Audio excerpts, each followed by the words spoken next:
성인이 된 발달장애인 대부분이 집안에만 머물고 있는 게 현실입니다. 성인 발달장애인의 낮 시간 활동을 돕는 서비스가 도내 최초로 원주에서 시작돼 장애인과 보호자들의 호응을 얻고 있습니다. 민주노총 건설노조가 학교 신축 현장에 부실 시공 의혹을 제기하며 교육당국을 직무유기 혐의로 검찰에 고발했습니다. 교육당국은 일부 미흡한 점은 있지만 부실까진 아니란 입장입니다. 속초 고성 지역에서 산불이 발생한 지 2달, 이재민 주거 대책은 속도를 내고 있지만 소상공인 지원과 산림복구는 시작도 못하고 있습니다.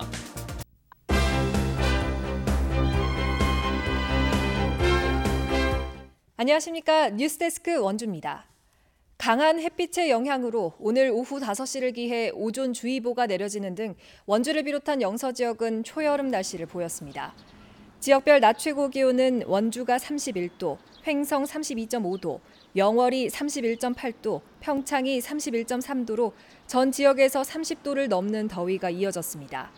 대기 중에 오염물질이 강한 햇빛의 영향을 받아 생성되는 오존 농도도 높아져 한때 오존주의보가 발령되기도 했습니다. 기상청은 호흡기가 약한 노약자와 어린이는 오존의 자극을 받을 수 있다며 낮 시간에 야외 활동을 자제하라고 당부했습니다. 지적장애나 자폐장애를 가진 발달장애인들은 정규 교육과정을 마치면 대부분 갈 곳이 없어 집에만 머무는 게 현실입니다.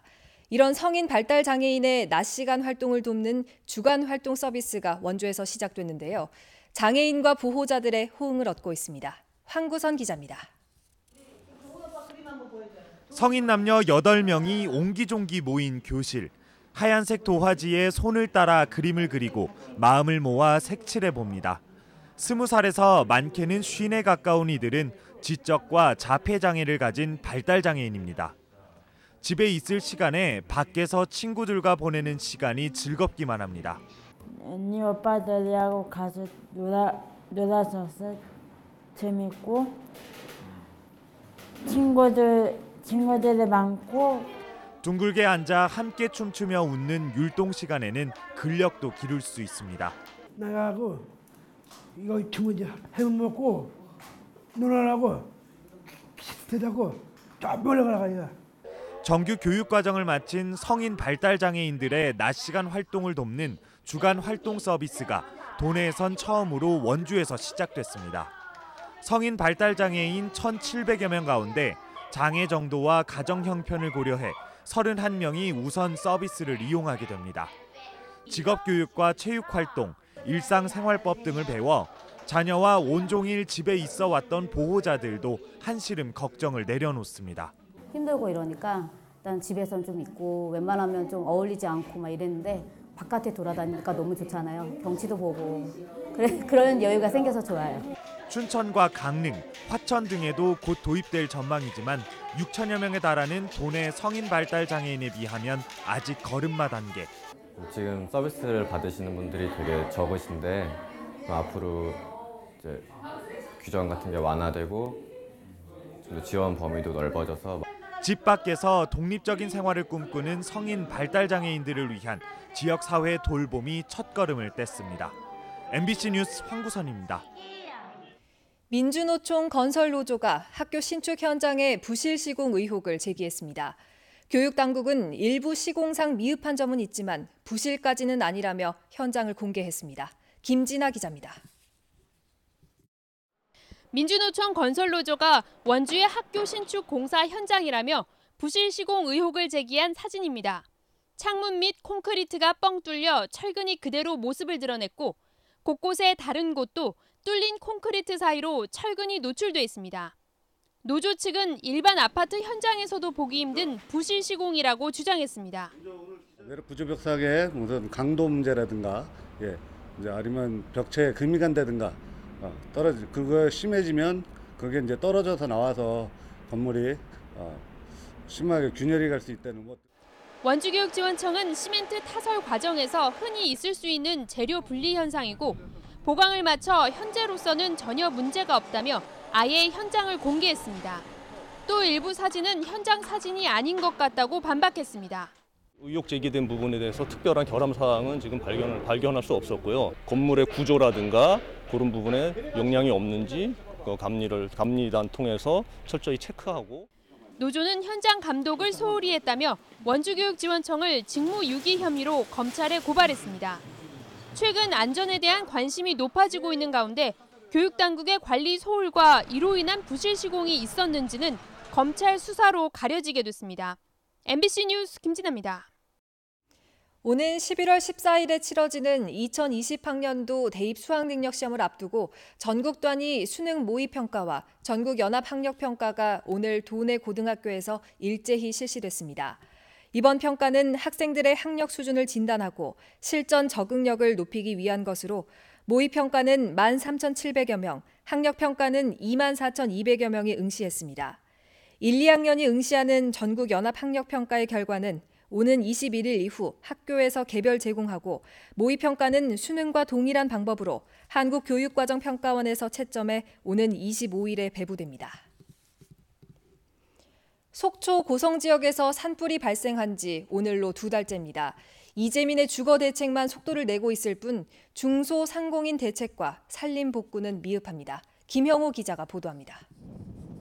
이재민 1,100여 명과 1,000억 원의 재산 피해를 본 속초 고성 산불.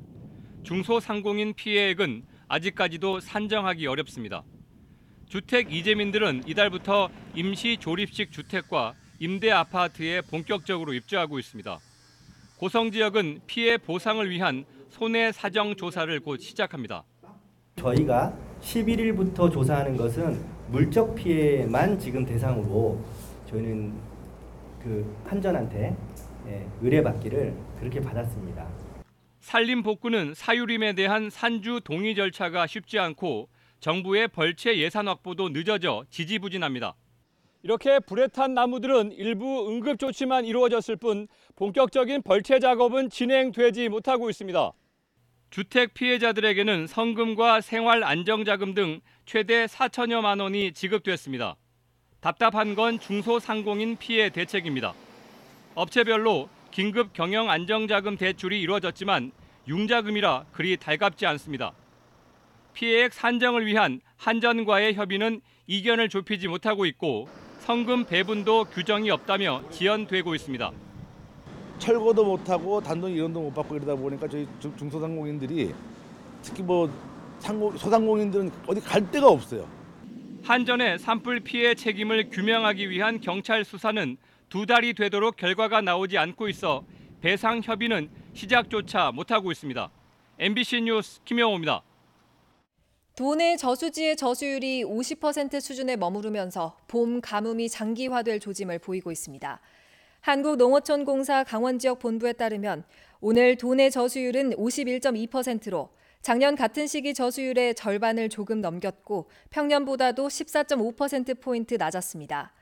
원주 지역도 손곡 저수지와 궁촌 저수지 등의 저수율이 50% 아래로 떨어져 이달 중에 급수 대책을 마련할 예정입니다.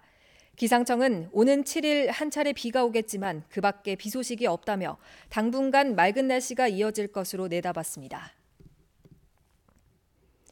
지난달 31일 홍천에서 개막한 제54회 강원도민체육대회가 오늘 끝난 가운데 춘천시와 횡성군이 각각 1, 2부에서 우승을 차지했습니다.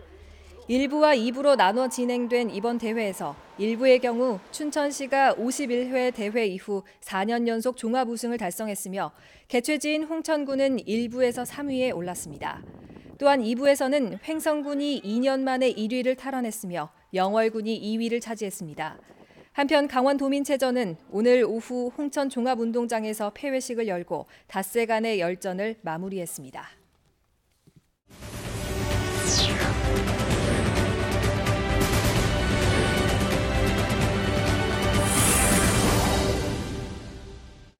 원주경찰서는 야간에 공사 현장에 들어가 굴착기의 연료 탱크에서 기름을 훔친 65살 A씨와 63살 B씨 등 2명을 특수절도 혐의로 구속했습니다.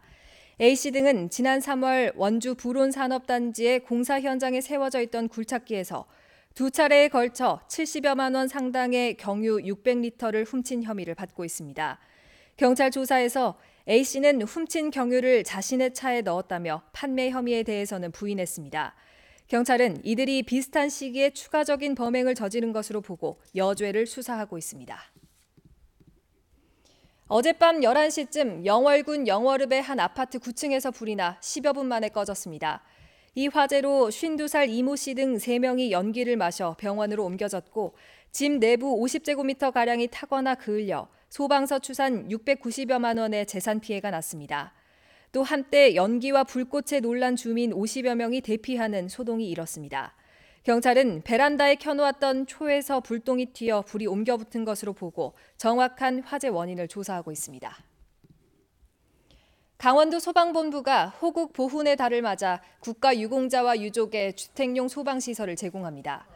대상 가구는 국가유공자와 유족 107개 가구며 소화기와 주택화재 감지기 등을 보급하고 사용법과 유사시 대피 요령 등을 교육합니다.